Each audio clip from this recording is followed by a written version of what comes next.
The emblematic Porsche 911 is entering the 2022 model year after learning a few tech tricks from the Taycan.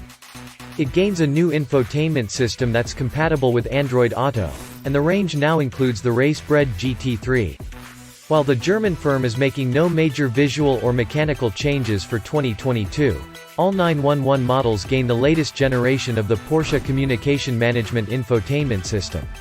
It's displayed on a 10.9-inch touchscreen, and it's related to the software packed into the Taycan, meaning users can customize its layout. Apple CarPlay compatibility remains available, and Android Auto is offered for the first time in a Porsche. Buyers will also receive 3 years of free connected services instead of 1. Additionally, Carrera, Targa and Turbo models equipped with the dual-clutch automatic transmission can be ordered with Remote ParkAssist, which lets motorists maneuver the car in or out of a parking spot using their smartphone. On sale now, the 2022-911 Carrera carries a base price of $102,550, including a mandatory $1,360 destination charge.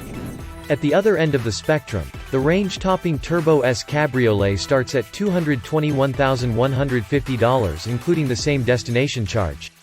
There are numerous variants in between, like the all-wheel drive Carrera 4, the Carrera Cabriolet, the Targa, the new GT3, and the Turbo.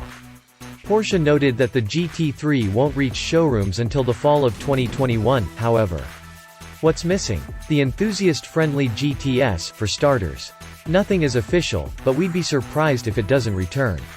Spy shots suggest a GT3 RS and a rally-inspired Safari model are both around the corner.